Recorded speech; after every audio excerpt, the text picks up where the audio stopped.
Hello, everybody. Thank you so much for tuning in tonight. My name is Jesse Mayfield-Sheehan. I'm coming to you live from Walter Brown Arena on the campus of Boston University in Boston, Massachusetts, for this, the 9th annual Travis Roy Jr. Beanpot Boys Hockey Tournament.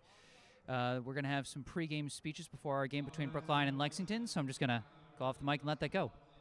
I'd like to thank everyone for coming and supporting our teams and the support cause. And now I'd like to introduce Lisa Gurdon,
who will tell you more about the history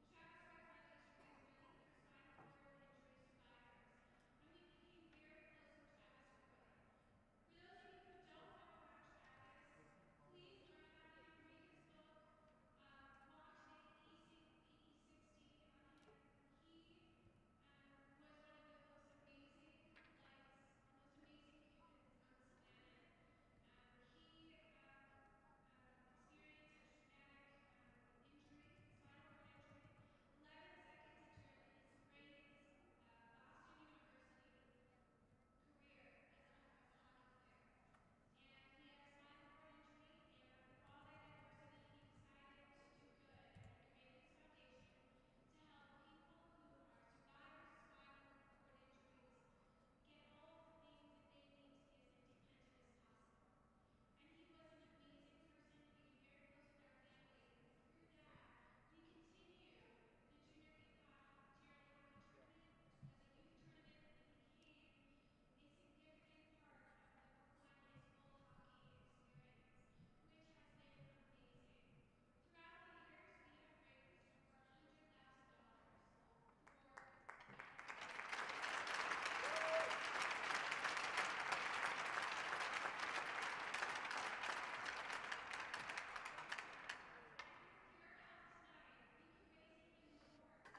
All right, that was a nice between games speech from Lisa Gurdon, mother of the founder of this tournament, Brookline High boys hockey alum Jacob Gurdon, who started this tournament as a bar mitzvah project so many years ago, and it's continued to go strong and continue to raise money to benefit those who have suffered crippling spinal injuries.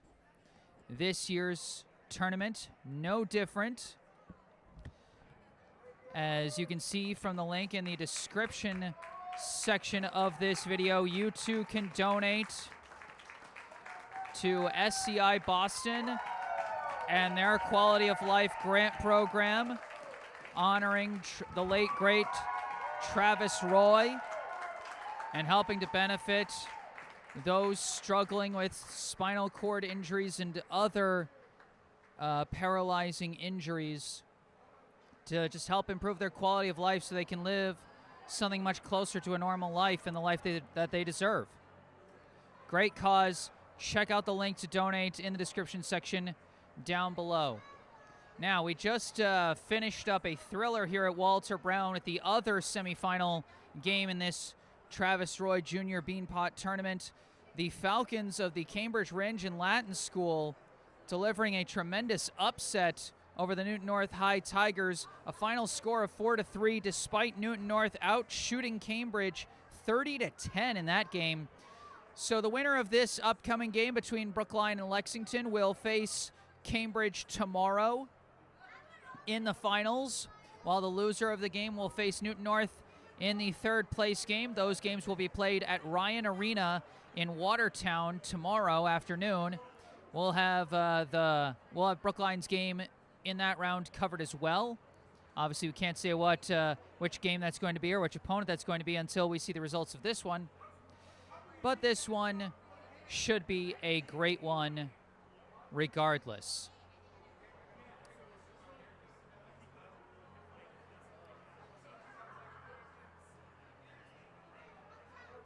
Had to kind of set this stream up a little hastily. A little more hasty than I would normally like, because someone else was breaking down their video equipment from the previous game, and driving here and parking was an absolute nightmare. You know, city driving, what can you do? But this upcoming one should be a good one. I'm just going to take a brief break for just a couple minutes and mute my microphone, but I will be right back for the pregame for this one. Stay tuned.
Hello, everybody. Back on the mic, I am Jesse Mayfield-Sheehan, coming to you live from Walter Brown Arena on the campus of Boston University in Boston, Massachusetts.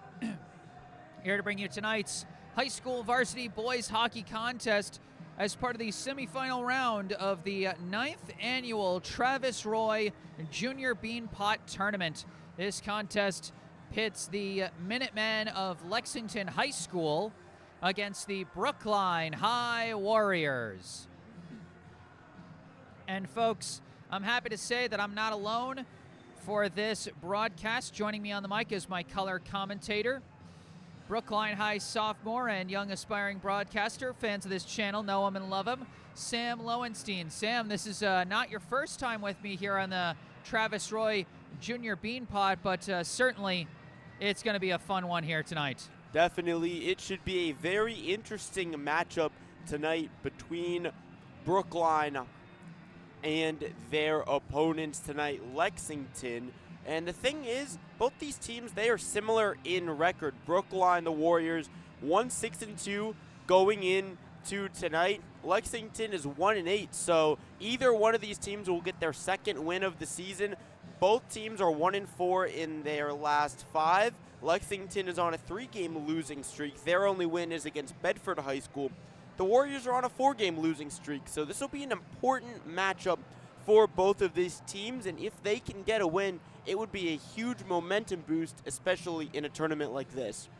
Absolutely. Both teams have gotten off to a rough start, like you said. Brookline, a record of 1 win, 6 losses, and 2 ties. Lexington with a record of 1-8.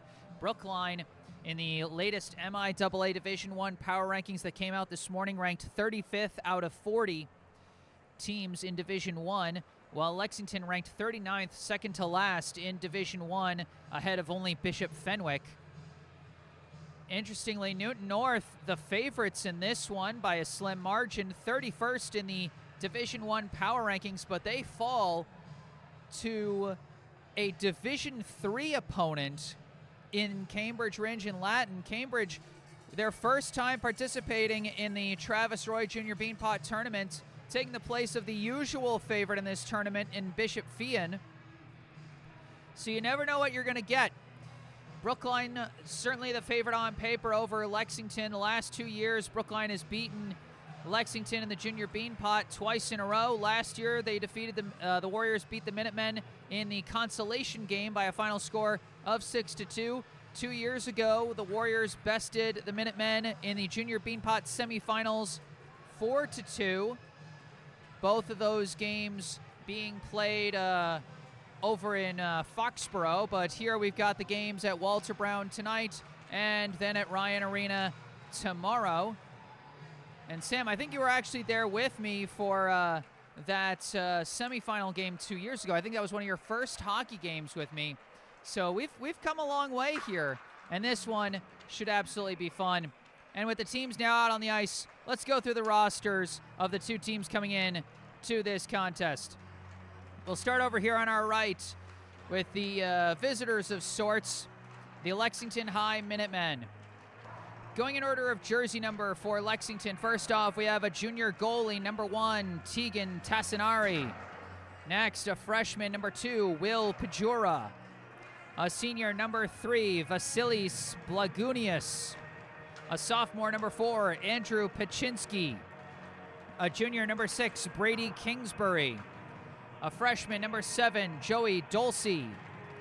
A junior, number 8, Aaron Yu. A senior captain, number 9, Dylan Lane. A senior, number 10, Ryan Lee. A junior, number 11, Ryan Janess. A senior, number 12, Colson Roy. A sophomore, number 13, Nick Piantadosi. A junior, number 14, Aiden Neal. A sophomore, number 16, Luca Fem. A senior, number 18, Carl Good. A sophomore, number 22, Kyle Lee. A senior captain, number 23, Caleb Fem. A junior, number 24, Connor O'Leary.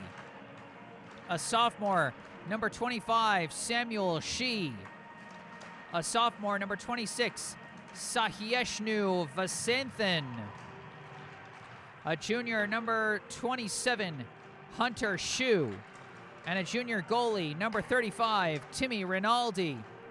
Head coach of the Lexington High boys hockey team is Mike Duran.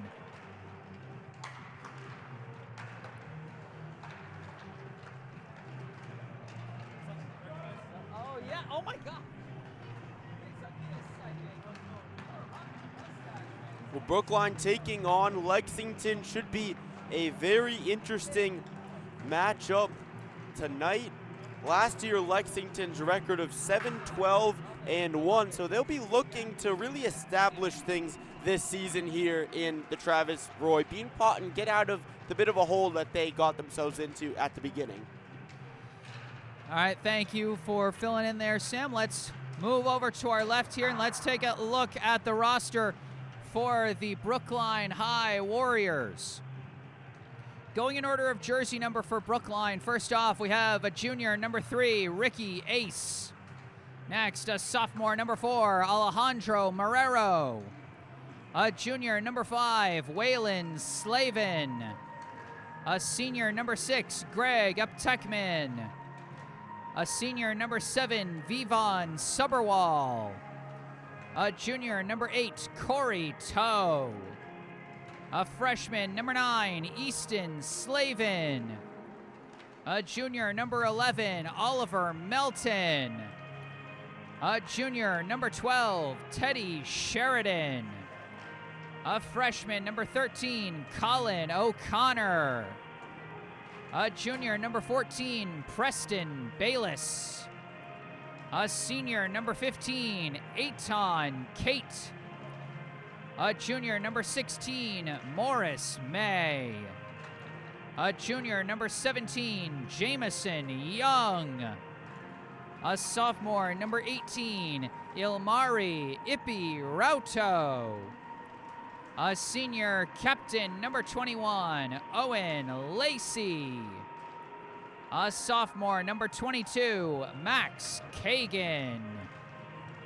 A sophomore, number 23, Harrison Platt. A freshman, number 26, Emery Ritzenthaler. A sophomore, number 27, Milo Parks Cohen. A sophomore goalie, number 30, Evan Gerber. And a senior goalie, number 33, Jong-Woo Beck. Head coach of the Brookline High boys hockey team is Mark Marfione, with assistant coaches Brian Colella, Shane Devlin, and James Redding. So those are the rosters coming into today's matchup. PA announcer will soon be taking over for us alongside Sam Lowenstein. I am Jesse Mayfield-Sheehan. Remember, if you know of any fans that you think might want to be tuning into this one, be sure to share that link with them. These streams are unlisted so that opponents don't use these videos for scouting, but means that fans need the exact link to be able to watch. So help out your fellow fans. Share this link around so that they can tune in and watch what should be a great game. And as you can see from the scoreboard cam in the bottom left corner of your screen, we have reached all zeros on the pregame clock, so we're about to get starting lineups, national anthem, and the opening puck drop here in the 9th annual Travis Roy Jr. Beanpot semifinals. So we're just going to go quiet on our mics for a few minutes here as the PA announcer will soon take over for us.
All right, those were our starting lineups and national anthem. Always a lot more fun, I find, Sam, when we actually get a live national anthem performance like that as opposed to the recorded one.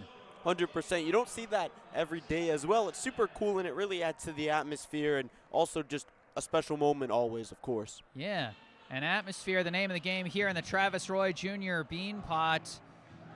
Great tournament every year for a great cause.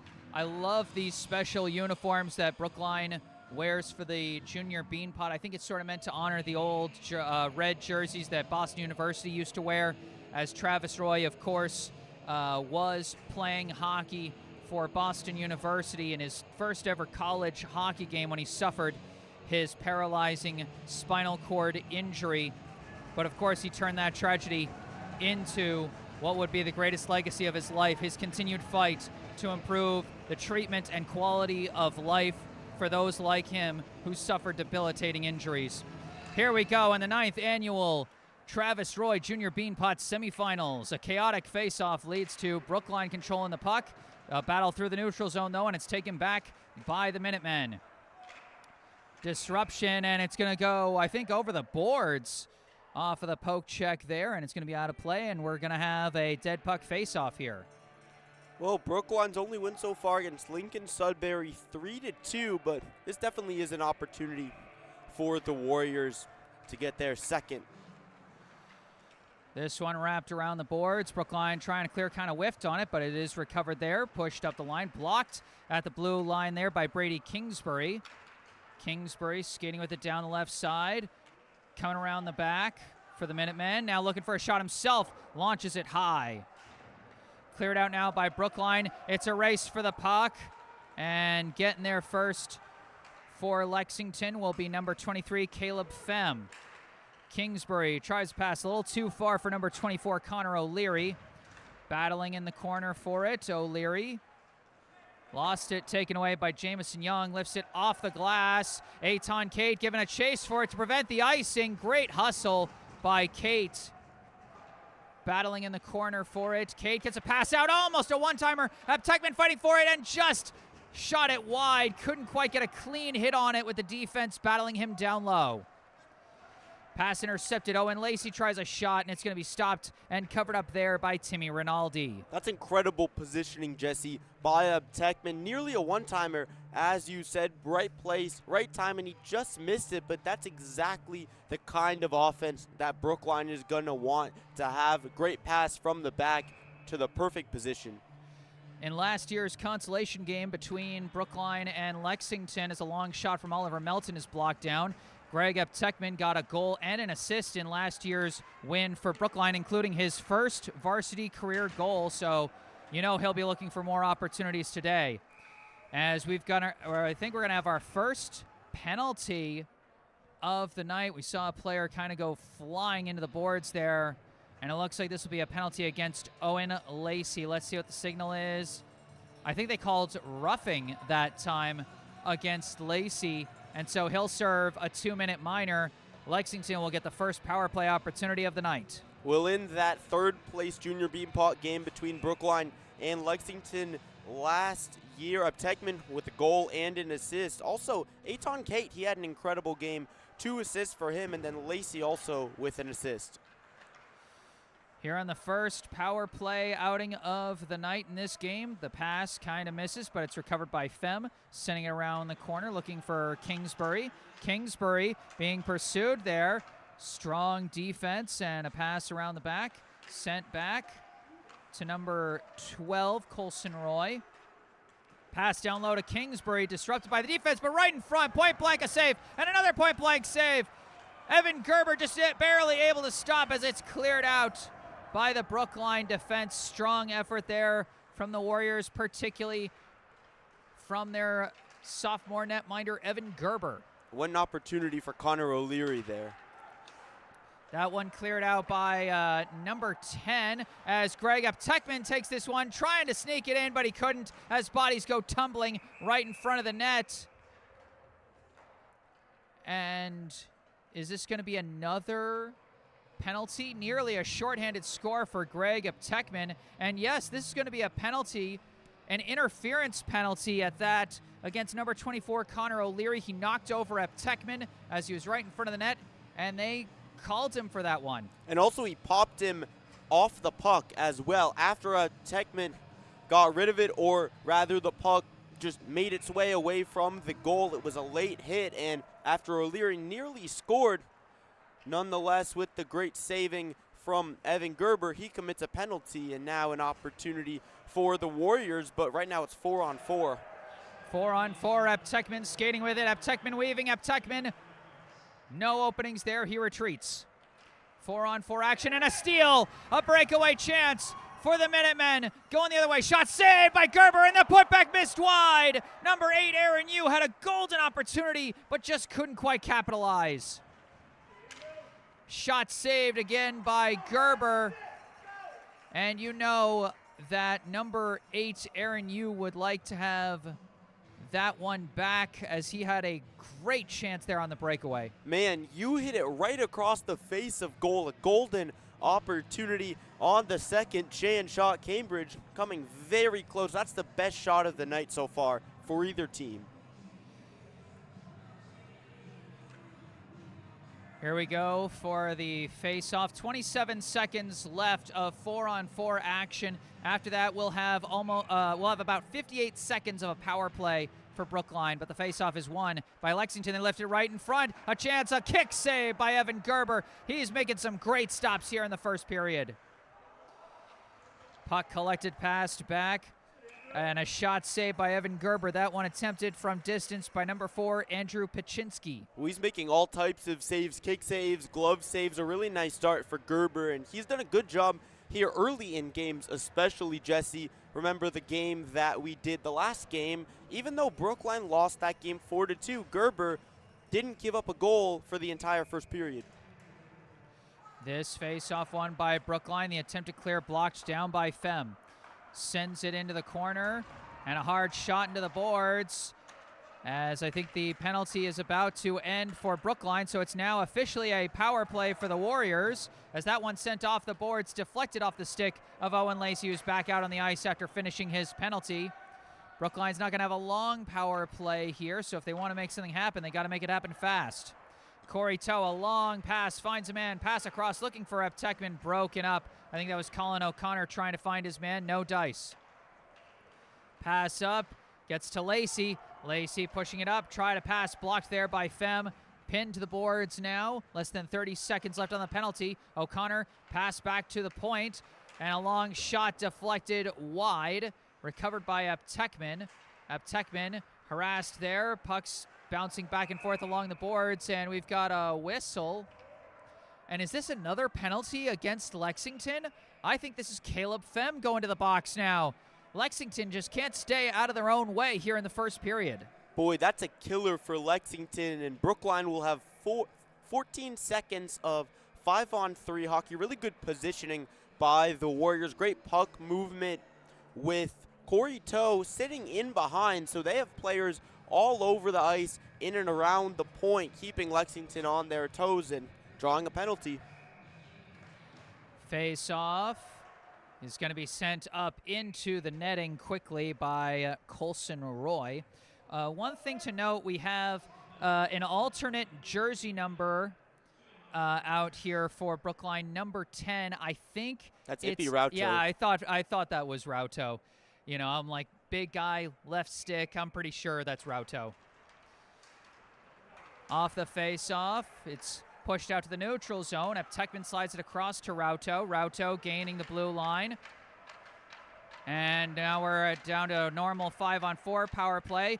Toe pass back to Rauto, disrupted by O'Leary, but Rauto gets it to O'Connor, across to Eptekman. Shot saved by Rinaldi, and he's going to cover that one up. Eptekman's been sneaking up on the right side, in behind it. He hasn't received the puck in a minute, but there, Lexington leaving him all alone, in a shot opportunity and an offensive zone faceoff for the Warriors with 1:34 to go in the power play.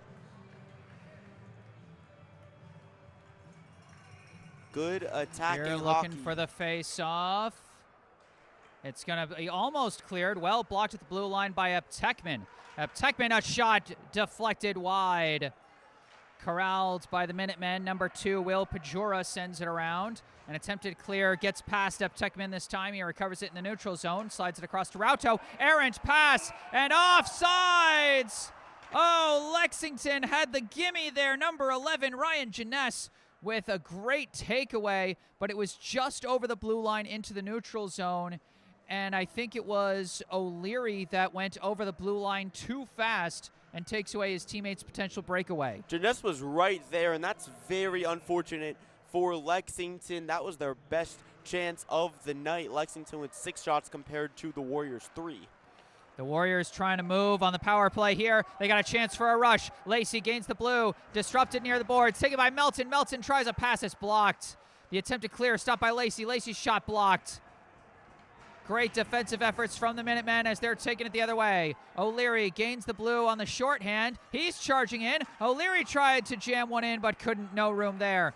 Pass from Uptekman to O'Connor. O'Connor disrupted in the neutral zone, but keeps going. O'Connor, pass back. Melton, shot deflected wide by the defense. Recovered by Uptekman. He sends it around the back. No one there to take it for Brookline. The attempted clear is going to get out. That was Jeunesse who cleared that one. Less than 30 seconds left on what's been a tough power play sequence for Brookline. As this pass knocked away again by Lexington. Brookline looking a little disorganized on these last couple advances. Puck's given to Uptekman. Taken away there. Kingsbury, a pass back. Oh, lost it off the skates. But another takeaway and a long shot saved by Gerber. But that was a big chance for, I believe, Dylan Lane, as he had a pass coming his way right in front of the net, but went off his skates. He lost track of it and couldn't see it. Well, you described it perfectly, Jesse. Disorganized the Brookline Warriors have been, especially in that transition game, and that's been a killer because one errant pass, Cambridge can get an on-man rush. And Lexington has certainly been taking advantage of those errant passes. That shot blocked down. Battling for it. Lane passes back. And a shot is going to be caught by the glove of Gerber on the shot by number 10, Ryan Lee. Yet another nice save by Gerber. And right now the scoreboard still says Newton North and Cambridge. Yeah, they never changed it. Oops. Oh well.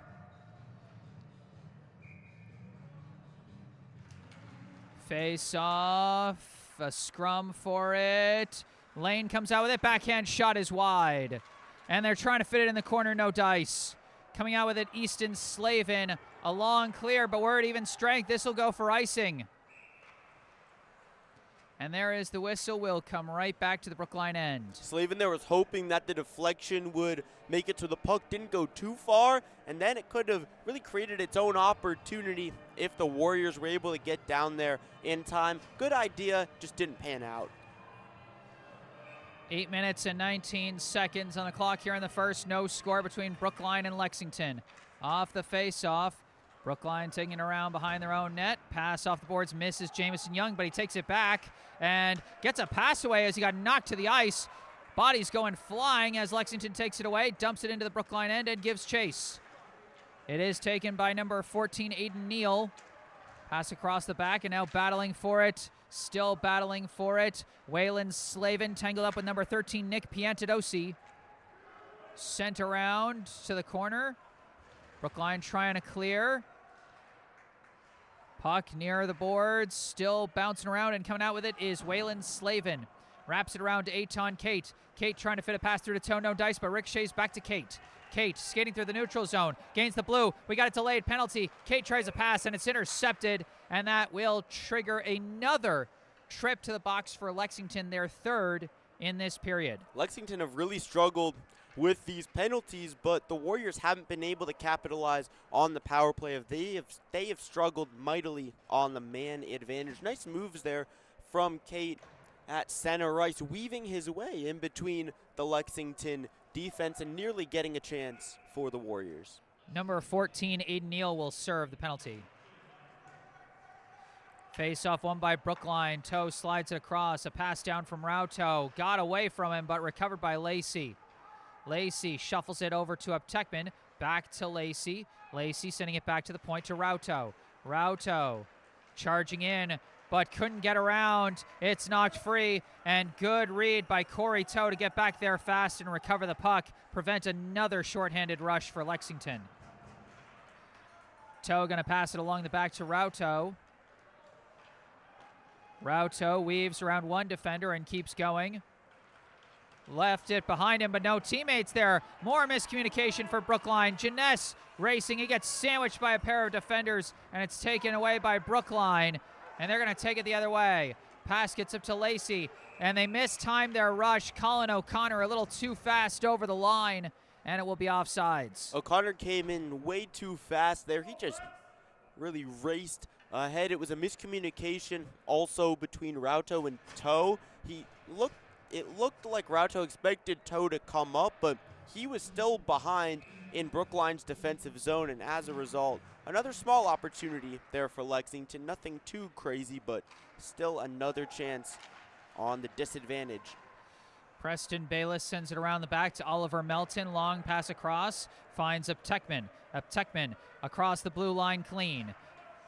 Coming around, leaves it back for Lacey. Lacey whiffed on his pass attempt there, and now tangled up along the boards, and the puck is going to be cleared out there by Caleb Fem. Blocked down by Gerber, left for Melton. Melton looking around, gives to Bayless. Bayless, long pass. Nice recovery by O'Connor, gets it back to Uptekman, who gains the blue. Uptekman racing around that corner again. Lost the puck. Lacey there to recover it. Shuffles it back to Bayless. Bayless pass down Lacey.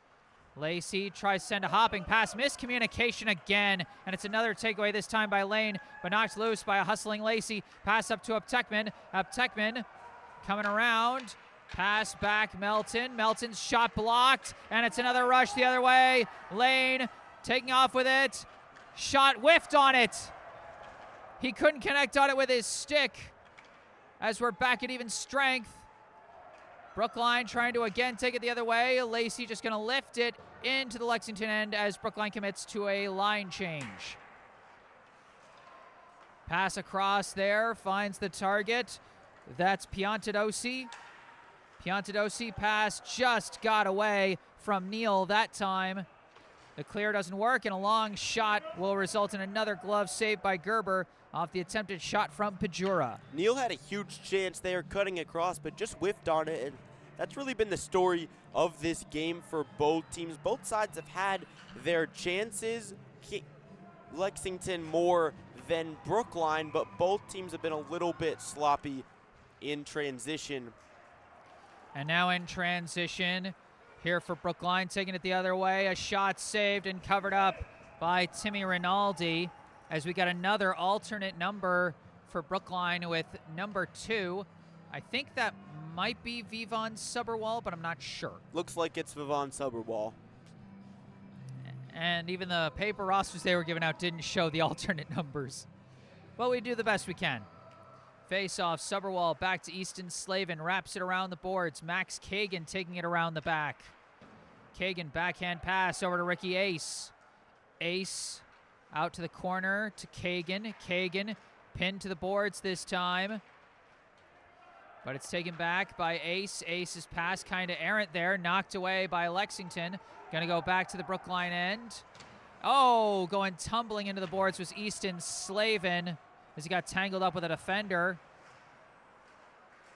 Puck ricocheting back and forth. Suberwall gets it to the neutral zone. Lifted back in for Lexington as they commit to a line change. Easton Slavin going to take the puck. Pass up. Ace sends it the other way, and I think that'll be icing. And it will. But that will allow Brookline's third line to switch off after an effective shift to, not necessarily generate a ton of pressure, but to give their first two lines a breather. Brookline has done a good job defensively, even when their offense has been sloppy at times, when they've struggled with the connection. The Warriors have done a really good job to really control the damage that Lexington could otherwise deal. A race for the puck. Eitan Kate couldn't quite corral it in his battle with number 4, Andrew Paczynski. Oh, a defender slipped and fell, but a big takeaway by Jamison Young to prevent what could have been a breakaway rush for O'Leary. O'Leary's pass blocked there. Some big hits back and forth as Brookline does get it out to the neutral zone. Sent back in by Lexington. They just have to leave it to prevent the offsides. Melton with the puck.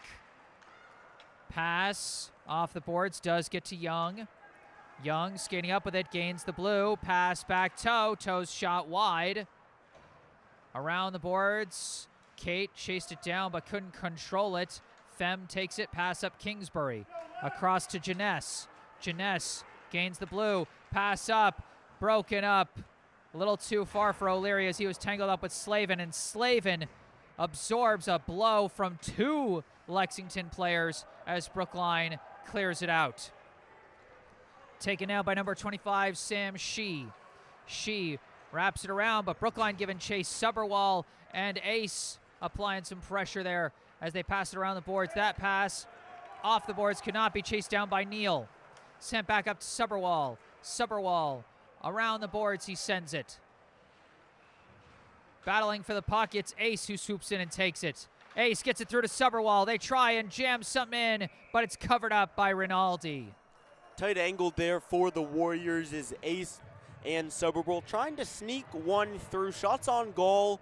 The Warriors with 5 and Lexington with 7, so it's been relatively even. Definitely Lexington with a slight upper hand, but Brookline's done a good job to turn their strong defense into offense.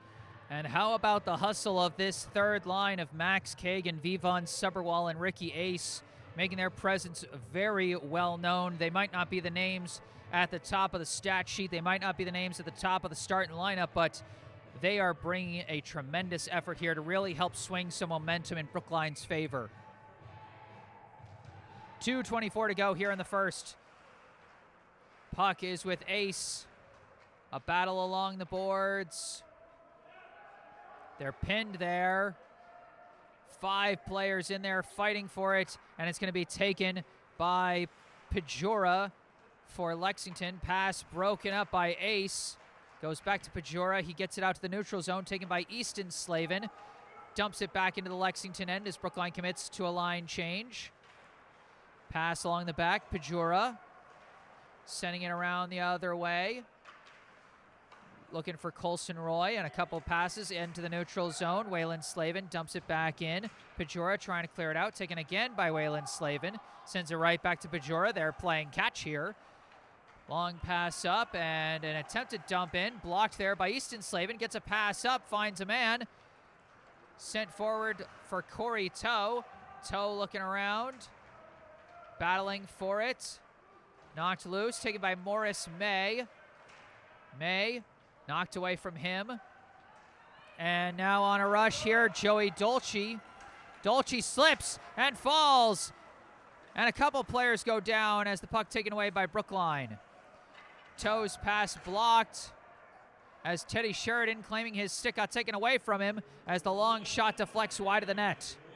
Into the corner, fighting for it, Ryan Lee and Caleb Fem battling for it for Lexington against Preston Bayless and Teddy Sheridan of Brookline. Coming out with it is Lee, trying to fit it in the corner, and it's stopped by Evan Gerber, just barely keeping it in front of that red line. Awfully tight angle there for Lee, and both teams have had chances similar to that where maybe they get close in on goal, but the defense does a good job. They're bending but not breaking, making it so the angle is so tight that it's very hard to score. Face off, sent off the boards, but right back to Fem. Long shot saved by Gerber. Brookline trying to clear, stopped there, but controlled by Ace. Tries a couple of pass attempts.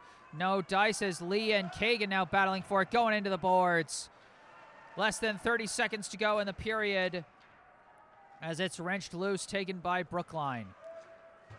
Off the boards, blocked again by Pachinski. Long shot saved by Gerber. Great clearance there by Ricky Ace across the ice, right in front of net. And maybe it's not the longest clearance that you'll see, but that was a huge play by him to prevent a huge opportunity for Lexington to really weather the storm. 14.6 seconds left here in the first.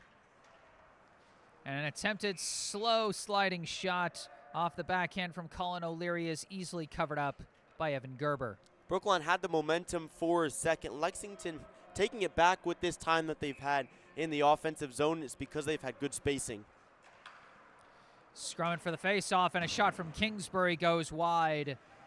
Recovered at the blue line by Fem. Pass down complete. An attempted shot blocked by the skate of Sheridan.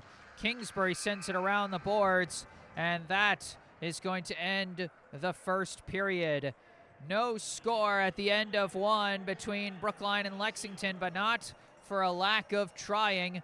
Plenty of excitement here in the first period of the 9th annual Travis Roy Jr. Beanpot Semifinals. And during this time, I would like to once again direct your attention to the description section of this video. And wait a second, there's a number on the penalty signal there. It looks like they're saying that number 4, Alejandro Marrero, is going to serve a full 2-minute minor to start the second period. I mean, we'll double check and see if that's right when we come back for the second period. But for now, like I was saying, I want to direct your attention to a link down in the description section of this video. It's a link where you can donate to the fundraiser here for the 9th annual Travis Roy Jr. Beanpot. All proceeds donated will go to SCI Boston's Travis Roy Legacy Quality of Life Grant Program, which helps those who have suffered from paralyzing spinal cord injuries, you know, to improve their quality of life. There is so much challenge, and it's so expensive to get all the accommodations one needs, you know, for proper handicap accessibility, even if, you know, it's just that you're in a wheelchair. Never mind, you know, possible, you know, 4-limb paralysis if you're a quadriplegic, you know, and even if you're a paraplegic and it's only part of it, it's, you know, it's severely debilitating. And, you know, grants like this are so helpful, and it's such a great cause worth donating for. Consider donating for it. Consider taking the 24 challenge and donating $24 in honor of Travis Roy's Boston University jersey number 24. But for now, no score between Brookline and Lexington. Alongside Sam Lowenstein, I am Jesse Mayfield-Sheehan. We're going to take a break and mute our mics, but we'll be back with the second period. Stay tuned.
Hello again, everybody. Back on the mic, I am Jesse Mayfield-Sheehan alongside Sam Lowenstein, coming to you live from Walter Brown Arena on the campus of Boston University in Boston, Massachusetts.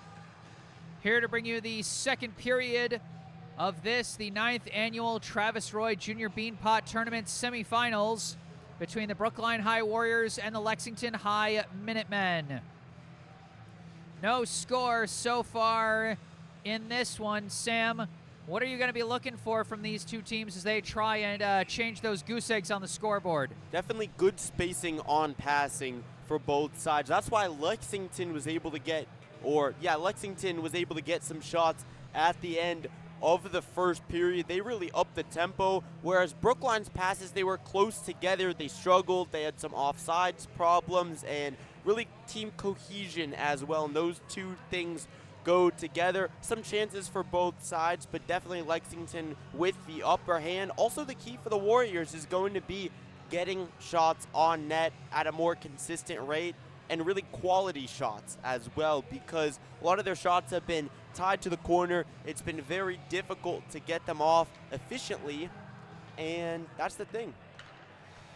And one important thing to note, we were curious about this during the break, but yes, it will start with a full 2-minute power play for Lexington, as number 4 for Brookline, Alejandro Marrero, will be serving a 2-minute minor right from the start of this second period. Not sure if maybe he, said or did something right as the horns sounded at the end of the first, but that's how we're going to be starting off this second period with a power play for the Minutemen. But Owen Lacey applying that forecheck to disrupt their initial advance. Ryan Jeunesse passes around the back to Caleb Fem. Fem back up to Jeunesse. Pass across, finds Brady Kingsbury. Kingsbury gets laid out as he launches it into the Brookline end, taken off the boards by Waylon Slavin. The attempted clear, stopped by Fem. Fem's pass gets up to Kingsbury, sends it through. O'Leary has got a score. Connor O'Leary found the puck right in front of the net off a nice pass, and he tucks it in off a nice deke there. And Lexington takes the 1-0 lead.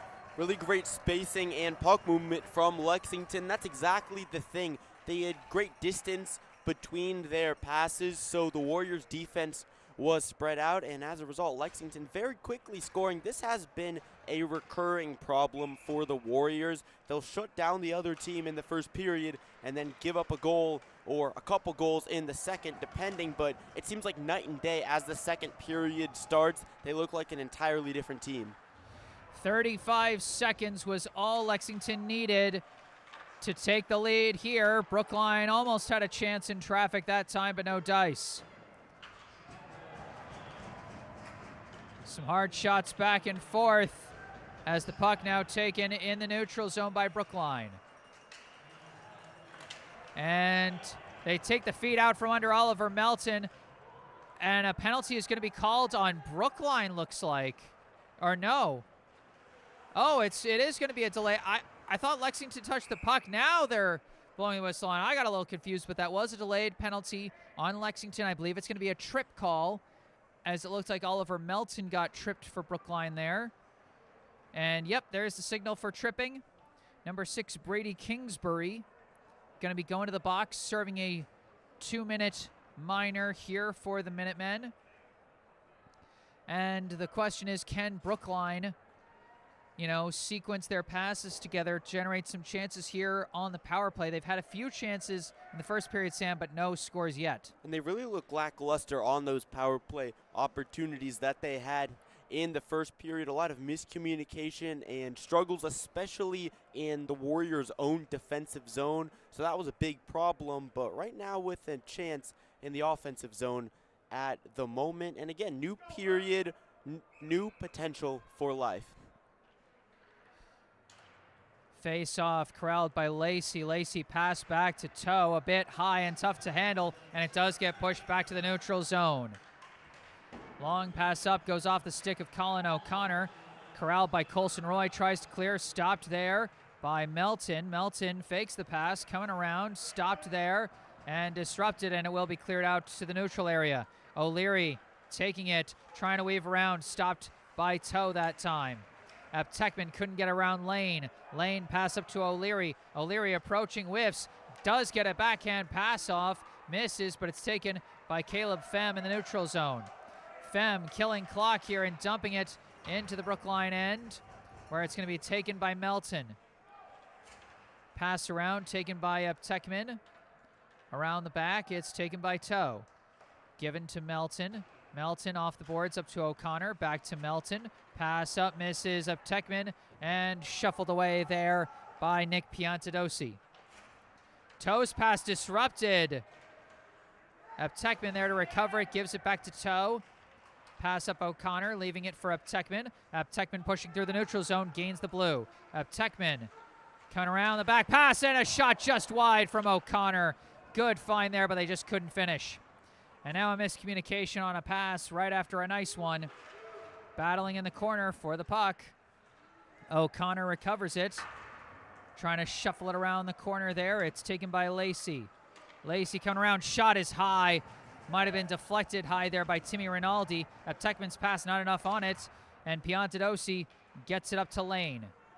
Or up to Yu, rather. Aaron Yu trying to race with it. Got stopped there by Toe. Toe got tripped up, looks like, but no call. Now it's taken by Tekman. Pass back to Toe. And the last seconds of the penalty will tick away as Brookline not able to generate much on the power play. Toe looking around, pass back. Lacey winds and fires and misses wide. That's going to slide all the way around the boards back to the Brookline area as Lexington will commit to a full change. Kate sends it off the boards, misses Tekman. Taken instead by Lexington. Pushed in by number 27, Hunter Shue. Brookline sending it back the other way, and that's going to be icing. This has been a very fluid start to the second period. Both sides looking definitely more fundamentally sound than in the first, and Brookline doing a good job to weather the storm. I know we've said that a lot, but even when Lexington weather the storm, they were on the power play. They were on the power play, but the fact that they were weathering the storm says maybe they're still, that's part of the problem. You're right. Shot, kick save by Gerber. Denies Will Pajura off the quick shot off the face-off. Off the boards, gets to Lane. Lane gains the blue. Deflected and a shot launched high by, I want to say, Ryan Lee. Recovered there by Shue. Pass across to Pajura. Pajura, long pass, gets to Lee. Lee trying to push through, but no room there. It'll be taken by Waylon Slavin. Slavin sending it around for Morris May. His pass intercepted by Lane. Lane sending it around the back. Off the boards. Taken back. A pass gets down to Lane. Lane couldn't fit it through two defenders there, and it's cleared out by Brookline. Shue sends it around to Pajura. Pajura sends it back to Shue. Shue's pass knocked down by a hand, but Brookline takes advantage to push it back into the offensive end. Supperwall loops it around to Kagan. Kagan, long pass back, finds an open man. Bayless shot, turned aside by Timmy Rinaldi. Recovered by Kagan. Kagan passed through, deflects, and it's going to bounce out to the neutral zone. Chased down by Bayless, off the boards, and into the Lexington end as Lexington takes it easily. Pass up, pushed in there by Janess, taken by Bayless. Pass up, got away from Ace. Sent in by Kingsbury. High bouncing pass, blocked down by Lexington again. Janess gets a pass up to Kingsbury. Across, O'Leary's shot blocked there by Bayless. Pass back and forth, O'Leary coming around the back. Pass down, pass back, O'Leary open, shot saved by the shoulder of Evan Gerber as that goes up off the ceiling for a dead puck. These third-line players for Brookline continuing to make an impact. We talked about this earlier tonight in the first period. They've really been the heart and soul of the team, creating a lot of the opportunities. But back to what we were talking about earlier, it really has felt like Brookline is on the defensive end even when they've been on the power play, and that has been a huge problem. Long shot here, deflects wide. Rebound corralled by Easton Slavin. Sending it around. Collision. Puck goes around, and Lacey moves it along, gets to Tekman. Eptekman, pass up to Lacey, disrupted by O'Leary, and Eptekman recovers the puck, racing in. Eptekman picking up speed. Eptekman looking, coming around the back. No openings, pass back to the point. Across, Slavin, long shot is high. Rebound corralled by Eptekman. Eptekman kind of sliced that pass there, and it's taken away by Fem. Pass blocked by Melton. Easton Slavin sends it up, missed by Lacey, but he recovers it. Lacey dumps it in, and it's going to be covered up at the corner by Rinaldi. Warriors with better spacing here. Really good movement around the point for Brookline, and now with an offensive zone opportunity, they've gotten a decent amount of shots off, and this has really been an even second period, with the exception, of course, of the first goal very early on for Lexington.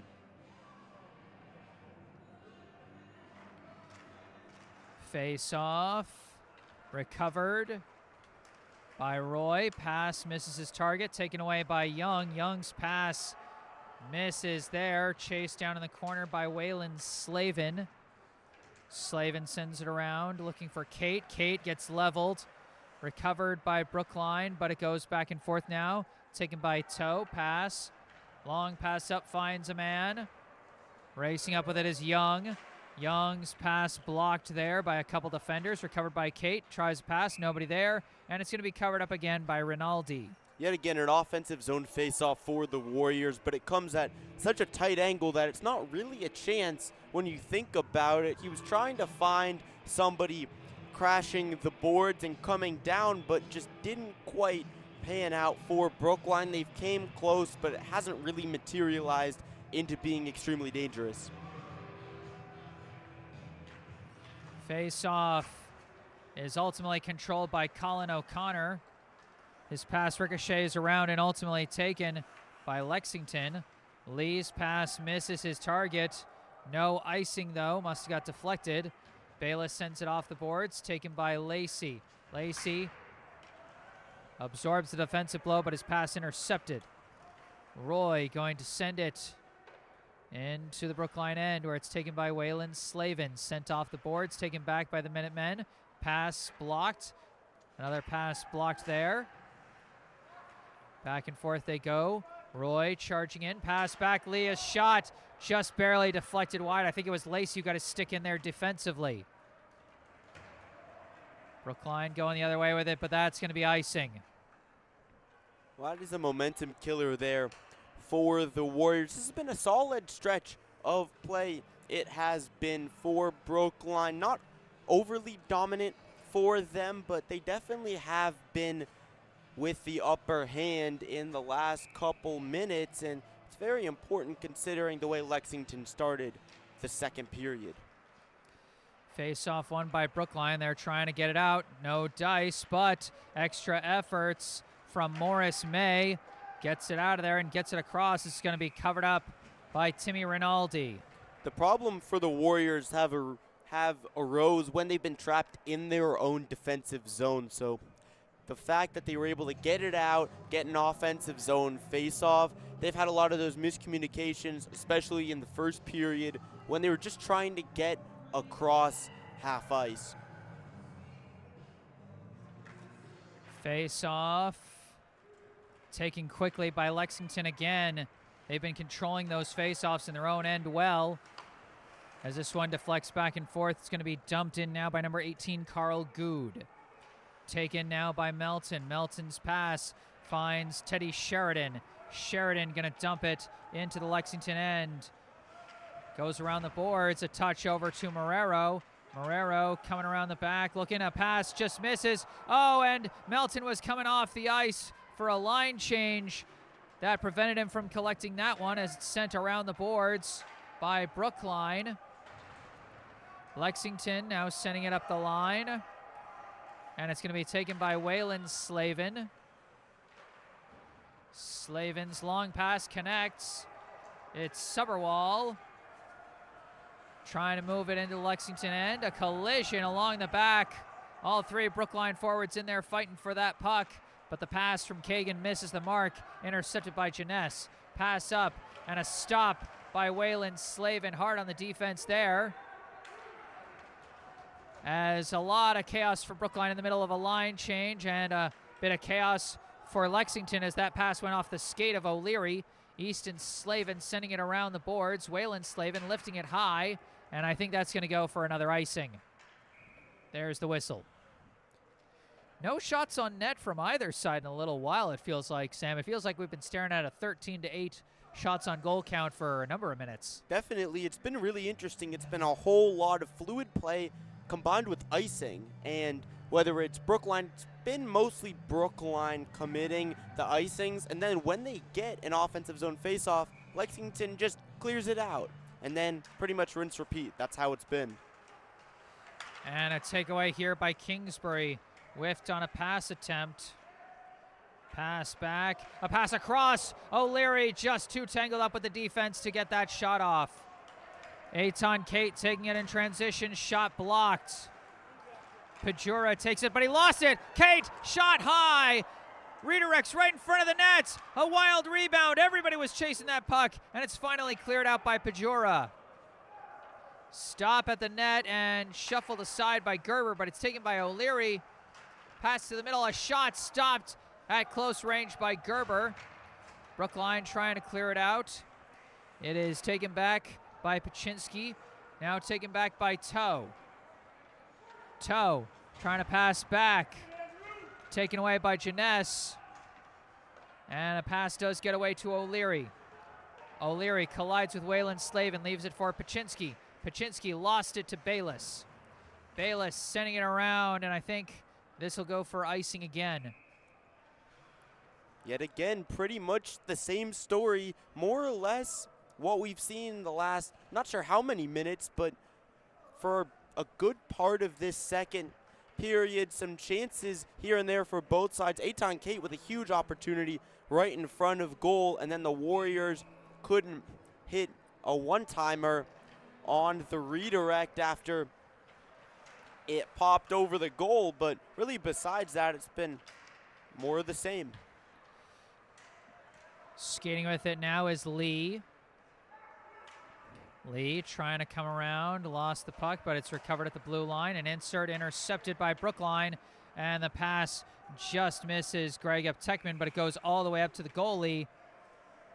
And that will be a cover-up from Rinaldi and another offensive zone face-off for Brookline. It really is starting to feel like a broken record here, Sam, isn't it? Exactly. It's been super interesting, but the thing is, the Warriors have had small causes for hope because they've had these small little chances where they've had a player streaking across center ice. They just haven't been able to connect. Either that or two Lexington defenders quickly come onto him, and then the opportunity is dissolved away quickly. Face off, battled for, right in front of the net, sent to the corner. Lee sends it back around the other way, gets it to number 25, Sam Shee. Shee sends it up to Lane. Lane racing through, offsides. And yet again, offsides may be something of that nature, and we're only at 14 shots for Lexington, 9 shots for the Warriors, so a little bit different, but still only 1 shot for each side and on goal, and it's been a good while. Yeah, just 4 shots on net for each of these two teams in this second period thus far, with 3:38 left after Lexington outshot Brookline 10-5 in that first frame. Face-off won by Brookline. Melton, pass across Bayless. Bayless shuffles it along to the neutral zone. A battle for the puck. Jammed up against the boards. And it squirts out and back to the neutral zone. Pass taken away by Melton. Pass up to May. His push blocked. Going back the other way. And it's taken away there from Kyle Lee, number 22. Brookline's attempt to clear, stop by Pachinski. Pass up finds an open man, and the shot blocked by the skate of Preston Bayless. And another quick clear from Brookline is going to go for icing. Similar story, yet again, Brookline in their own end. They have to clear it away deep and icing yet again. And we've seen a lot of good goalie play, though, in this game tonight, just to put a spotlight on that. Evan Gerber only giving up 1 goal, a .714 save percentage, and then Timmy Rinaldi, no goals given up. He's done very well with 9 shots on goal coming from the Warriors. Out of the face-off, a chance right in front, but just broken up there by, I believe, Eitan Kate, as he absorbs a couple of hard shots into the boards, and now he got a whistle, and Kate a little slow to get up, as I think they're going to call this penalty, looks like, on Joey Dolce, number 7, as the officials discussing the call here. Right Got to now, be careful delivering those hard shots near the boards. I think they're calling him for roughing, but they might be calling him for, like, boarding or probably more so roughing. It'll be a 2-minute minor served by Joey Dolce, and a power play chance for Brookline. appears to be roughing right now with the 2-minute power play for the Warriors, and this is a huge opportunity at the end of the second period. Just hope Eitan Kate is okay, though. He took a huge shot at the end of there. This attempted clear stopped by Ippy Rauto. Rauto passing it back to Uptekman, back up to Rauto, ricochets away from him. Taken away by Jeunesse, his pass. And it will be a 2-minute minor for roughing against Dolce as Uptekman takes this one back. Pass up for O'Connor. O'Connor gains the blue, trying to weave his way through. Staying with the puck, pass off the boards to Lacey. Lacey gives back to O'Connor, trying to send one through to Uptekman, not enough on it, knocked away. Recovered by Toe. Toe sends it down to the corner to Uptekman. Uptekman, pass not there. Broken up and cleared out. Toe recovers, being chased. Finally gets the puck away, and it's taken by O'Connor. O'Connor gonna gain the blue line himself. Long shot saved by Rinaldi, rebound chance, and Uptekman couldn't get a clean shot off. Had an open net, but was blocked by the defense. Lacey pass taken off the boards by Toe, up to Rauto, back to Toe. Toe, pass across, sent around, recovered and cleared out. Gerber, pass up to Toe. Toe leaves it for Rauto. Less than 30 seconds left on the penalty as Rauto kind of lost it along the boards, trying to get it away to Uptekman. Stopped by the forecheck, and now a short-handed chance missed around the outside of the net by Lexington. Brookline again just struggling to get things going, but now the puck taken by Rauto. Rauto gaining the blue. Rauto charging in, waving around, coming around the back, lost control. Sent back around by Lexington as we're back at even strength. Less than 40 seconds to go here in the second. Melton sending it into the Lexington end. Off the boards. Battling along the boards for it. Back to the neutral zone. Melton gives to Bayless. Bayless gains the blue. Long shot blocked. Marrero a chance. Whiffed on it. Marrero trying to send it around.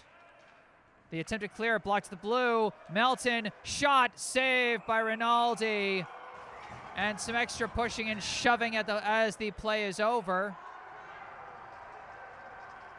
Brookline was trying to see if they could poke it home, but it was in the goalie's chest, and so naturally the Lexington defenders didn't like that. And that results in a little bit of extracurriculars here with 4.6 seconds left in the second period. 100% understandable with the poking near the goalie. Have to protect your goalie, and this is an opportunity for the Warriors. Last moments of the second period. Another good look for them in what's been a very cyclical second period after Lexington scored a goal within the first minute of the period. Just 4.6 seconds. Brookline might be able to get one shot off, but nope. They lose the face-off, and that will end the period. Our score at the end of 2, the Lexington High Minutemen 1, the Brookline High Warriors 0. A power play goal from Connor O'Leary in the first 35 seconds of the period gives us our only score of the game so far. As we head into this second intermission, once again, I want to direct your attention to the donation link down in the description section of this video, where you can donate to the Travis Roy Jr. Beanpot fundraiser meant to benefit SCI Boston's Travis Roy Legacy Quality of Life Grant Program. It's a great cause. The grant program provides much-needed adaptive equipment for paralyzed survivors of spinal cord injuries. SCI Boston's mission is to reach, support, inspire, and empower people living with paralysis to reach their goals and dreams.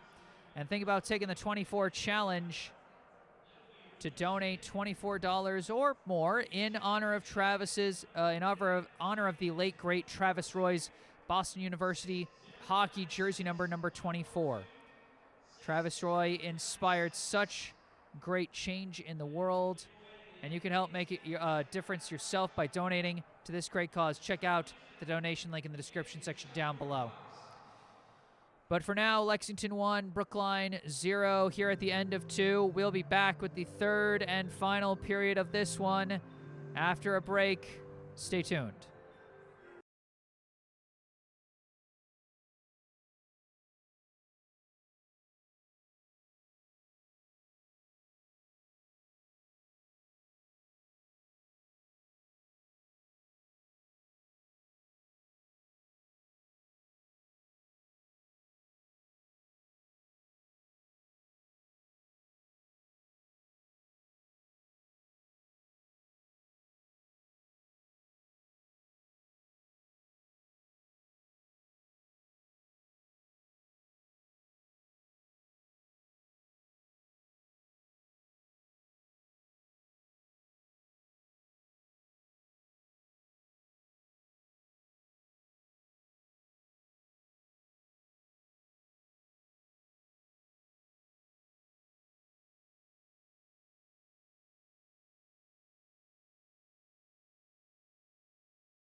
Hello again, everybody. Back on the mic, I am Jesse Mayfield-Sheehan alongside Sam Lowenstein here at Walter Brown Arena on the campus of Boston University in Boston, Massachusetts, where we're waiting for the third period to get started here in the 9th annual Travis Roy Jr. Beanpot Semifinals between the Brookline High Warriors and Lexington High Minutemen.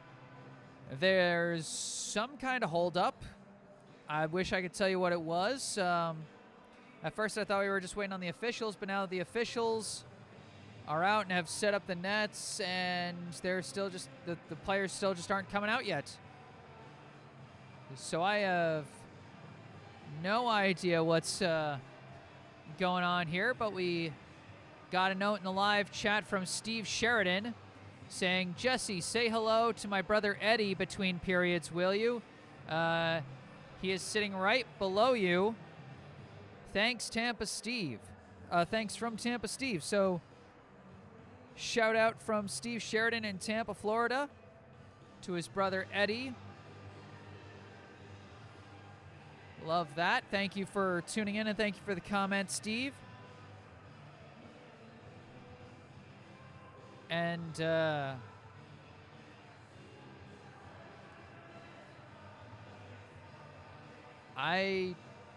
I don't know. I'm at a loss for what's going on here.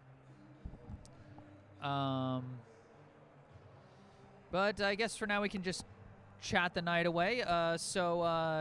Sam, 15 minutes will be left once we finally get this one going. Brookline trailing 1-0. What do you think Brookline needs to do differently on offense? We saw some slight improvements. 7 shots on net for them in that second period compared to 5 in the first.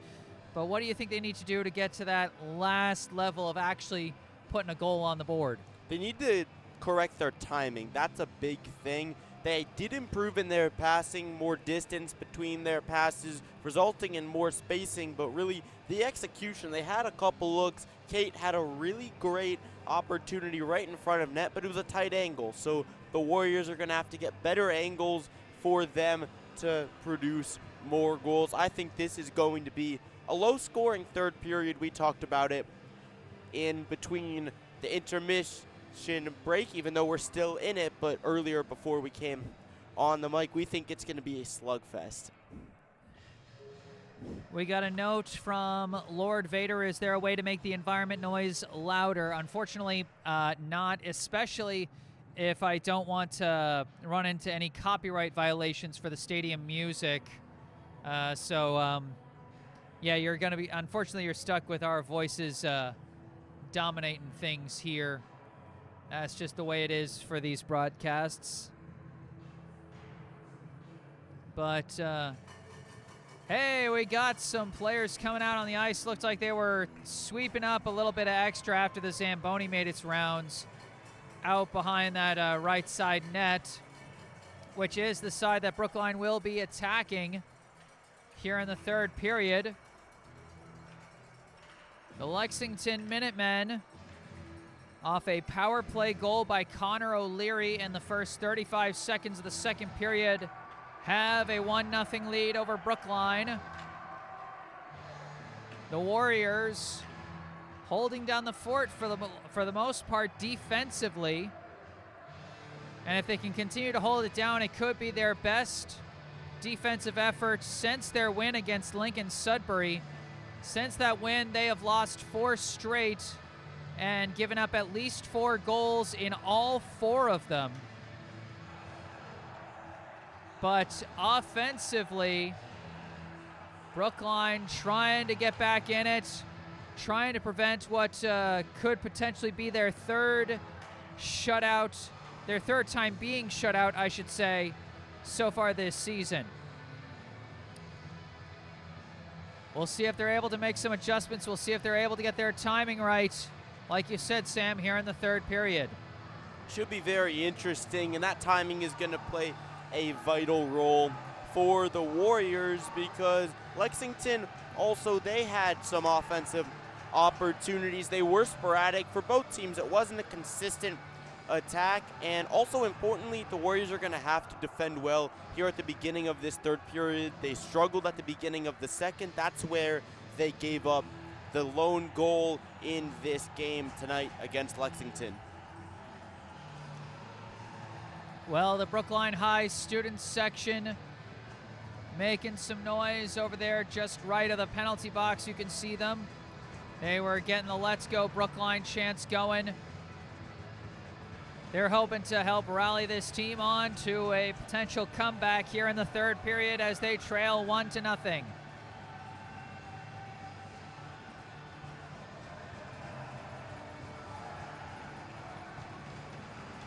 All right, here we go. A fresh 15 minutes on the clock for the third and final period of this one. Who will be going on to the Travis Roy Jr. Beanpot Finals, and who will be going to the consolation game? Brookline trying to push the puck into the attack area, but it's taken away by Ryan Jeunesse. Pass over to Connor O'Leary. O'Leary long shot wide of the net. Almost a putback chance for Jeunesse right in front of the net, but he couldn't get a stick on it. Brookline racing the other way. A breakaway chance. Colin O'Connor shots. Goes just wide. Might have been a save, and a hard shot into the boards, and a player is down. Oh, my God. Oh, that looks really bad. Oh, that looked so bad. Huge collision. That's number 27, Hunter Shue of Lexington. He's up on his knees, and right now I'm just thankful for that. He went sliding, looked like he smacked his head up against the boards. Thankfully, he wasn't going head first. I mean, listen, we don't want any kind of repeats of what happened to Travis Roy all those years ago. You know, we want these players to be safe and okay, and thank goodness Hunter Shue coming off on his own power. It'll be a dead puck and a neutral zone face-off off of that, but boy, scary way to start a period. Off the face-off, pushed into the Brookline end. Waylon Slavin pushes it right back out. Lexington trying to move it right back in. Kingsbury a pass back. O'Leary pass misses. A wide open Jeunesse as O'Connor sends it back the other way. Tekman chases down the puck, but he lost control of it. Regains control. Pass down to the corner to Lacey. Lacey back to Tekman as they're dancing around that corner. Tekman back to Oliver Melton. Pass up misses. Lacey that time. Taken around the back by Jamison Young. Leaves it for Lacey. Lacey spins off his man. Approaching. No approach there. Pass misses. Young. And Brookline was caught in a line change of their own as Preston Bayless pushed it up there. I think there might have been like a broken stick or something that caused Brookline to change there. Oh, a near disastrous turnover by Lexington. They managed to push it behind the net before Corey Tote takes it, and now it's taken away by the Minutemen. O'Leary leaves it for Dylan Lane. Lane lost it around the back, could not be corralled there by Kyle Lee as Brookline clears it out. Taken by Pachinski. His pass intercepted by Brookline. A pass is deflected, so no icing, and it goes straight to the net anyway. And Timmy Rinaldi is going to cover that one up. Close chance for Lexington. Golden opportunity at the beginning of this period, and almost a repeat of what happened in the second period. A little chirping with Corey Toe involved of the Warriors and a Lexington player, but very interesting start to this third period. Some chances for both sides. Brookline looking strong, though. They've had a couple opportunities and a really good chance there for Colin O'Connor. He was able just to really take it himself, shot it wide, but those are the kind of chances that the Warriors are going to have to generate. And we got a false start on the face-off. Now the face-off was won by Brookline. They couldn't corral it cleanly. Alejandro Marrero sends it around for Morris May. A pass just misses the stick of Teddy Sheridan, who's hovering right in front of the net for a potential shot. Morris May tries to poke it in, but it's not there. Knocked the other way by Ryan Lee. It's a race to the puck. Waylon Slavin's going to cut him off as they go twisting into the boards there. Battling for it, Teddy Sheridan trying to clear. And it is going to be pushed out by Easton Slavin, who dumps it into the Lexington end, but he was behind center ice, and that will be icing. Well, icing was a big thing for the Warriors. They had a lot of icing calls go against them in the second period, first of the third period, and it was Lee chirping with toe for a second there on the previous pause, but Warriors here now in their own defensive zone. Chance for Lexington. They've moved the puck well. That pass misses its target. Chasing it down in the corner is Preston Bayless. Leaves it for Owen Lacey. Lacey trying to evade the defensive pressure. Sends a pass, misses everybody, and I think that's going to go for icing again. Brookline seemed more like they were looking for some kind of a home run pass there that just missed, and they end up living with the icing. Thing is, strategically, the Warriors have done very well this period. They just fundamentally have missed some passes, but they have the right idea every time. It's just some of these longer passes, there's been some miscommunications, and it came back to bite them. Off the face-off, a shot deflects wide of the net. Battling along the boards, Brookline is struggling to get it out. They do get it out to the neutral zone, where it's taken by Paczynski, but stolen away by Aptekman. Aptekman pushes it down into the Lexington end. Taken back by the Minutemen. They try and clear. Taken by Ipi Rauto. A shot goes off the skate of Paczynski. Chased down now by Dolce. Dolce sends it off the boards. Battling for it. Brookline takes it.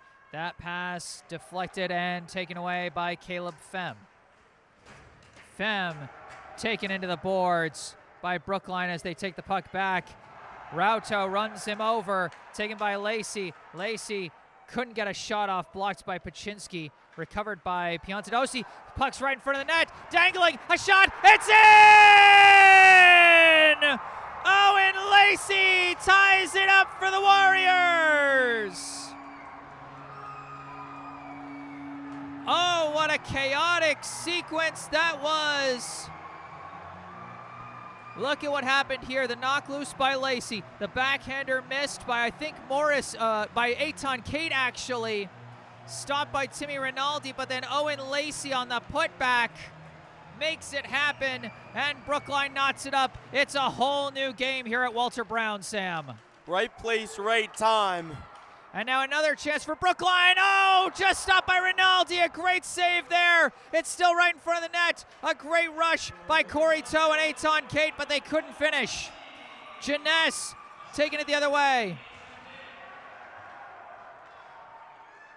They're battling for it. Jamison Young has no stick. He's just skating around like a soccer player, just trying to use his feet. It's taken by Jeunesse. Lost it. Kate takes it, whips it off the boards into the neutral zone. Shoe pass up to O'Leary, and we've got a whistle.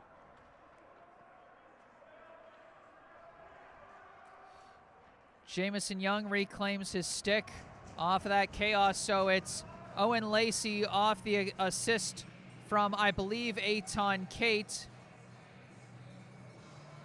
And if that's the case, then that is Eitan Kate's 5th assist against Lexington in the last 3 years. He had 2 assists last year. He had 1 goal and 2 assists the year before. And now, all tied up at 1 apiece. Who knows what could happen from here? Breaking it through is Morris May. May on a rush. May, pass, Sheridan, couldn't jam it in, stopped by Rinaldi. A battle along the boards for the puck now as the intensity increases here at Walter Brown. And now another Brookline player losing his stick. That's Sheridan. Picks it back up off the ice. And a couple hard shots there. Sheridan takes it. Couldn't weave around the corner. Taken back by Lexington. Intercepted by Easton Slavin. Gives it to Aptekman. A shot misses high and wide. Puck's recovered by Waylon Slavin. Sends it around the other way. Brookline in the middle of a forward line change while on the attack. The shot from Aptekman is saved. Aptekman's pass blocked. Coming in for it is Lacey. Lacey around the corner. Pass back to Waylon Slavin. Long shot. Stopped by Rinaldi. It's dangling in front of the net. Cleared out. Stopped by Slavin. Slavin's pass ricochets, and we got a whistle stoppage as Cullen O'Connor lost his helmet in the chaos. Brookline with life injected into them. Momentum all on the side of the Warriors here in the third period ever since they scored that goal. We've talked about this so much in this game. Right place, right time, but this time the Warriors execute. They get their goal, and Aton Kate, what a kryptonite he is for Lexington with those 5 assists versus them. Yes. 6-0, the shots on net count in favor of Brookline here in the third period. The Brookline offense still trying to push. The puck kind of lost in a sea of skaters there as Brookline has to push it back in from the neutral zone. Fem takes it. Fem being attacked by Uptekman. Lane coming in to back him up. Uptekman lost his stick now. Taken by Lacey, sent off the boards. Uptekman can't take it. He's got no stick. Reclaims his stick as Fem reclaims the puck. Racing it the other way. Into the attack end. Rauto whips it the other way, but that misses everybody, and that is going to go for icing. Yet another icing goes against the Warriors, but this looks like an entirely different team here in the third period than in the first and the second period.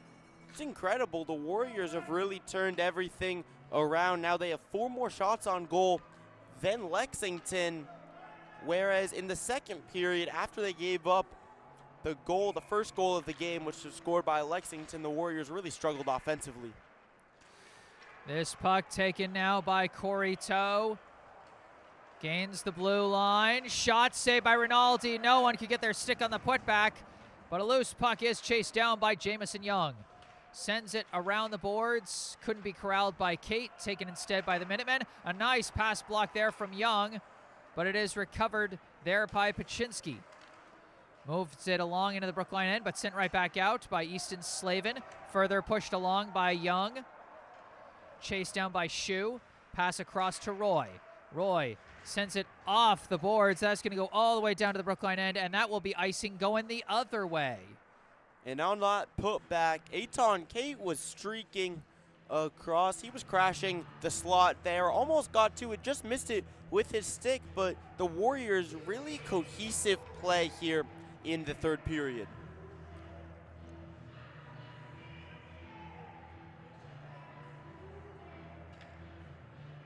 An offensive zone face-off for Brookline. Battling for it. Sheridan, shot is in!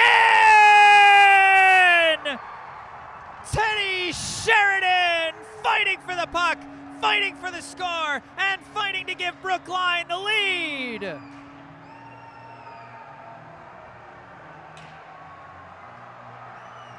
Let's take a look at that one again.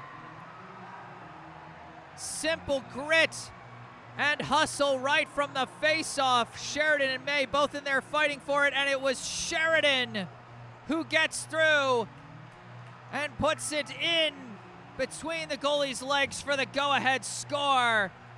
The script has completely flipped here at Walter Brown, Sam.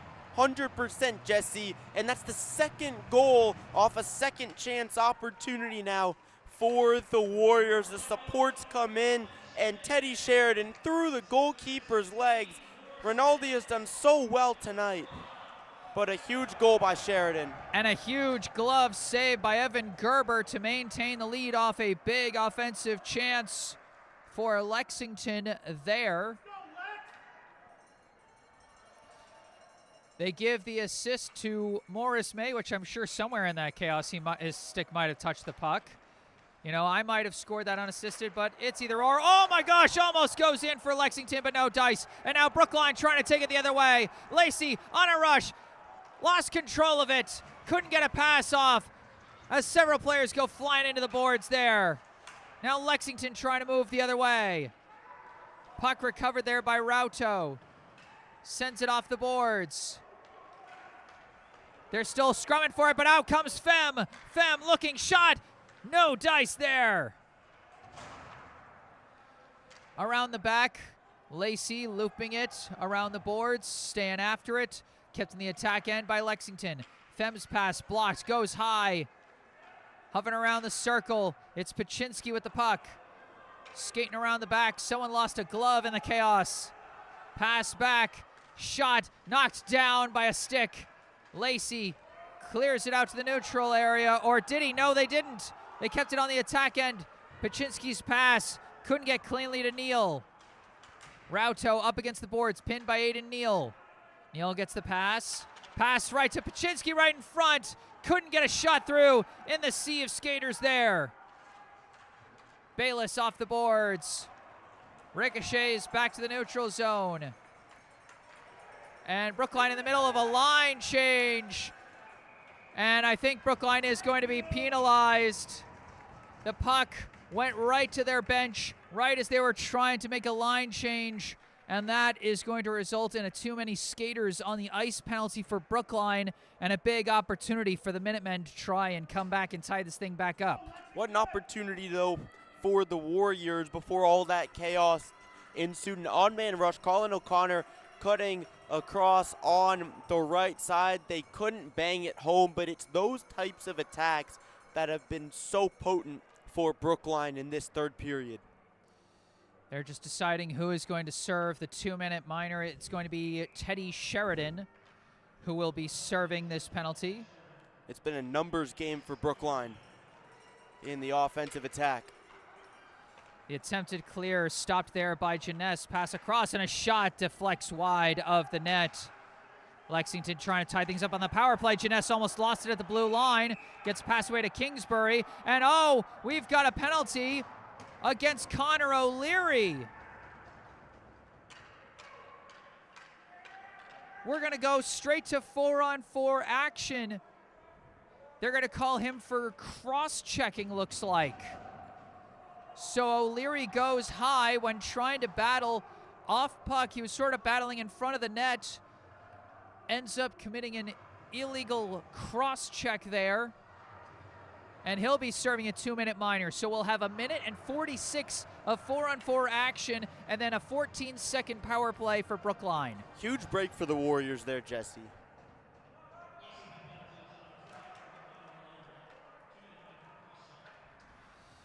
And the puck left for Jeunesse. Jeunesse battling with Lacey, gets the puck away. Weaving through with it is Kingsbury. Kingsbury gets it up to the corner. Turns around looking for a pass, gives it to Jeunesse.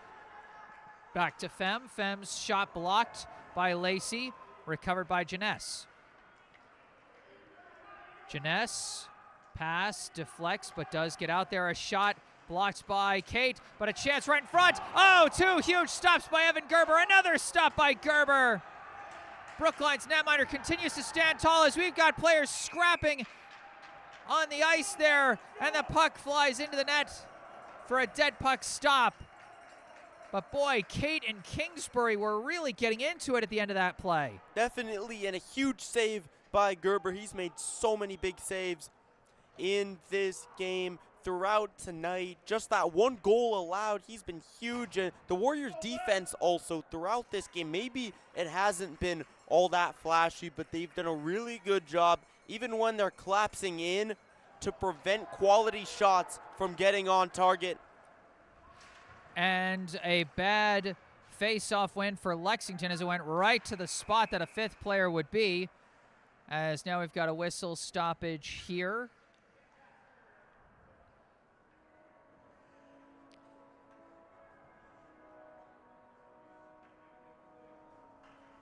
Maybe cupped the puck or something. But either way, still 51 seconds left on Sheridan's penalty. 1:06 left on O'Leary's. Face-off won by Brookline. Shot by Slavin. Redirects wide. Toe tried to crash the net to get that one, but no dice broken up by Fem. Toe passed through, and O'Connor's shot misses wide. Taken now by Lane. Sends it off the boards, taken by Bayless. Sends it over to O'Connor, who whips it into the Lexington end. Around the back, Shoe. Pass around, gets to Jeunesse. Jeunesse gets it to Lane. Lane, pass to nobody, intercepted by Toe. Lexington, a couple instances where they've just forgotten they only have 4 skaters. Uptekman's pass is blocked, taken by Lane. That pass blocked by Uptekman. Battling for it. Uptekman comes away with it. Uptekman, pass back to the point. Bayless, try to pass, blocked by Pachinski. The penalty ends for Brookline, and they take it in the neutral zone. A short power play here. Waylon Slavin, a shot missed wide. Tekman, a shot, saved by Rinaldi, a putback, and a big save by Timmy Rinaldi off a near putback chance for the Warriors as we go back at even strength. That was the captain, Owen Lacey, in the perfect spot for Brookline. That's happened a lot. The Warriors have had perfect positioning in this third period. We talked about how important that would be before the period started. They've all been in the right spots, and they've really put it together here in the third. Battling around the blue line, Brookline dumps it in. Sent around, intercepted by Alejandro Marrero, but he lost control, couldn't keep his skates in control there. Taken away by Lexington, they're taking it the other way. O'Leary, long shot, blocker save by Evan Gerber. Around the back, Melton. Backhand pass to Marrero, and Marrero along clear. I think that's going to go for icing, and it will. Yet again, icing against Brookline, but in a lot of those cases, that icing is for a good reason because Lexington is bringing a lot of their players up, and Brookline doesn't have enough people back. That was a problem earlier in the game tonight. The Warriors would have a lot of situations where they only have 2 defensemen back. It would be a bad situation for them. They just had to dump it out, and they did. Melton sending it off the glass, giving chase. 8 on Cade, putting on the Jets. Cade, shot saved by Rinaldi. Brookline staying on the attack. Oh, but confusion between Young and Toe, and they give it away. And now a breakaway going the other way. Shot saved by Gerber. Save of the night for Evan Gerber as he robs Brady Kingsbury of a breakaway score. Unbelievable save by Gerber. Kingsbury all alone, nobody around him, and Gerber makes the save. What a night. He has had 20 shots on goal, and he's only given up 1. Big saves on both ends, really, as each team gets a breakaway back-to-back. Rinaldi robs Kate, and then Gerber robs Kingsbury. Another long shot, another save by Gerber.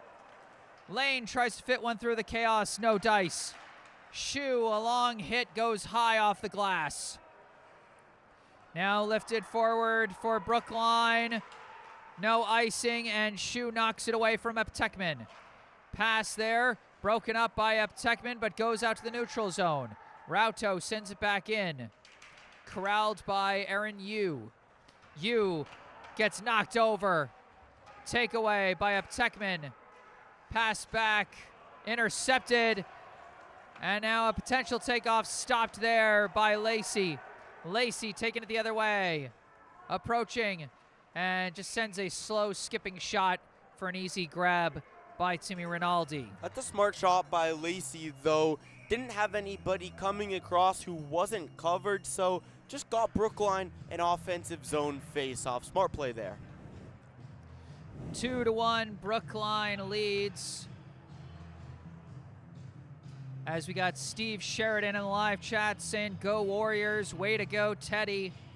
And we got a timeout called, I believe, by Lexington, as they're going to start strategizing what to do in the final 2.5 minutes of this game.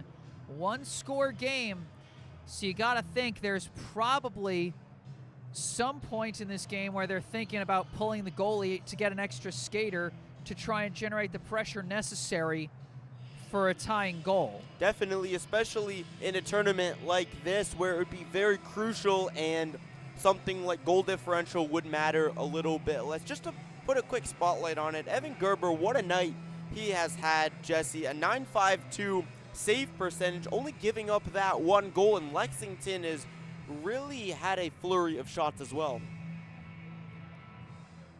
Yeah, I say give your hats off to both goalies here, both of them with a high save percentage. I mean, Brookline actually winning the shots battle at the moment, 22-21, and they've only gotten 2 past Rinaldi. He's been playing well today, even if his team is currently trailing. Rinaldi has been incredible as well. He's made a lot of tough saves. Brookline's had a lot of clear open chances, one-timers. He's made a lot of nice saves on those.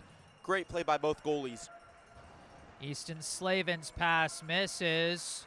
Brookline applying pressure close to the net, but it's taken away by the Minutemen. Jeunesse gets a pass up to Kingsbury. Kingsbury gains the blue, tangled up, couldn't get a shot off as he was surrounded by 3 defenders.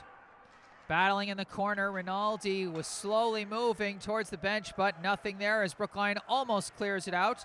Kept in the attack end by Lexington, and they are going empty net. Oh, but that's bad timing, right as it's taken away by Kate. Oh, but his pass misses Marrero. Brookline trying to keep up the pressure. Lexington trying to keep some players back to prevent the empty netter, but here comes Kate. Kate, a shot, missed it wide. Missed the empty netter wide, and now a rush the other way by Lexington. Kingsbury across the blue. Pass off the boards. Janessa shot missed wide, taken by Lane. Lane tangled up with a defender. Still battling. Puck knocked free, recovered by Janess. Lane's pass blocked, and a shot blocked by Gerber along the corner there. The shot by Lee. Pass back, Shoes shot, blocked wide. O'Leary trying to come around the back. Fits a pass through the slot, but it's not there. A sea of red jerseys blocking that one. O'Leary with it again. Weaves around a couple. Approaching. Coming around the back. Pass back. Fem. Long shot. Where's the puck? It's covered up by Gerber. 54.2 seconds left as Brookline is trying to punch their ticket to the Travis Roy Jr. Beanpot Finals tomorrow. And what a win that would be for the Warriors if they can pull it out. It would be a huge win for both teams, whoever wins this game tonight. The Warriors under a minute away from punching their ticket. It would be only the second win of the season for both sides with only one win. And we got another timeout called as Brookline might be trying to plan their defensive strategy here with 54.2 seconds on the clock, a 1-score lead, an empty opposing net. Anything could happen here. So don't go away, fans. This game is not over yet. The scoring started in the early seconds of the second period. Connor O'Leary with a power play goal for Lexington as they held that lead throughout the rest of the second. And then in the third, Brookline able to fight back. 2 big goals. Owen Lacey assisted by Eitan Kate. And then Teddy Sheridan assisted by Morris May. The bottom 6 forwards have been so huge all night tonight for Brookline. And it was one of those bottom 6 forwards, Teddy Sheridan, coming through with what could be the game-winning score, but it will depend on this last minute of action. A scrum through this face-off, and now it's nothing but open ice. Easy money for Brookline. Corey Toe puts it in, and that's the dagger. Corey Toe goes flying into the boards with his teammates to celebrate the empty netter. And that should just about seal it with 44 seconds left.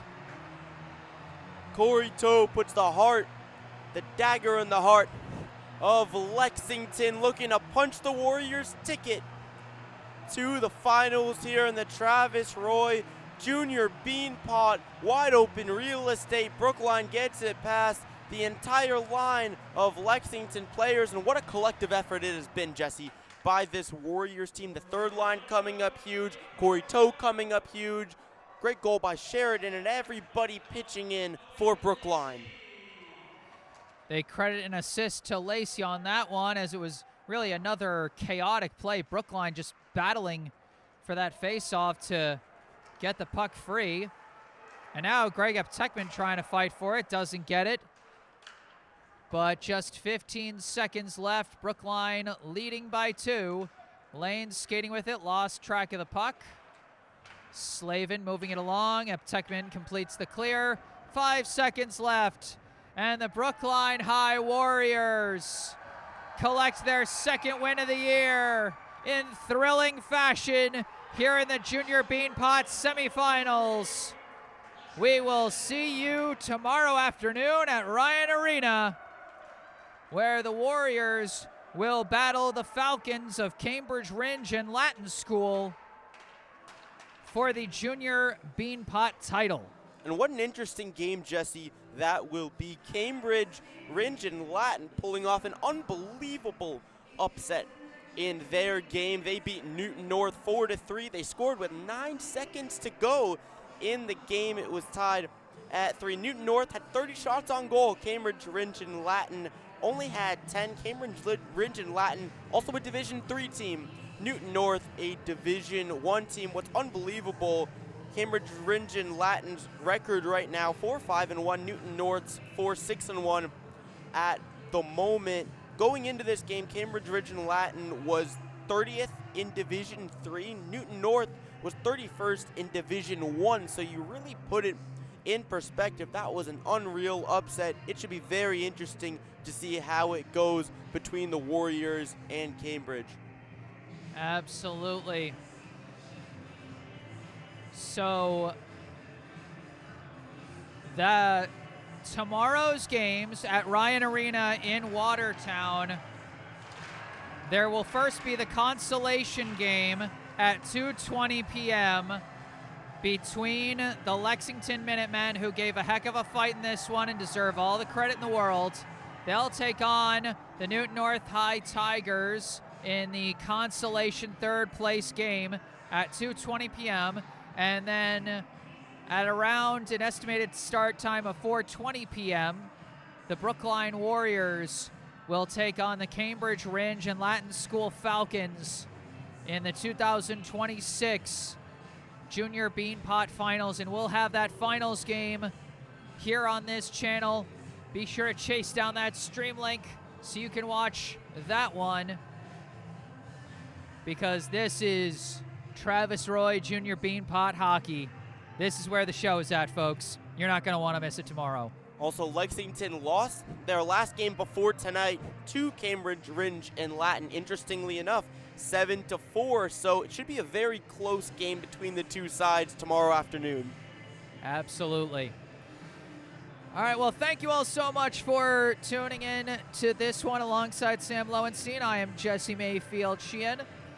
Remember, go down to the description section. There's still plenty of time to donate to the Travis Roy Junior Beanpot fundraiser benefiting SCI Boston's Travis Roy Legacy Quality of Life Grant Program, which helps support quality of life improvements for those who have suffered paralyzing spinal cord injuries. Great cause to contribute to. Be sure to check that one out. But for this one, that's going to do it. Final score, the Brookline High Warriors 3, the Lexington High Minutemen 1. Alongside Sam Lowenstein here at Walter Brown Arena, I am Jesse Mayfield-Sheehan. Thank you all for watching, and I'll see you tomorrow.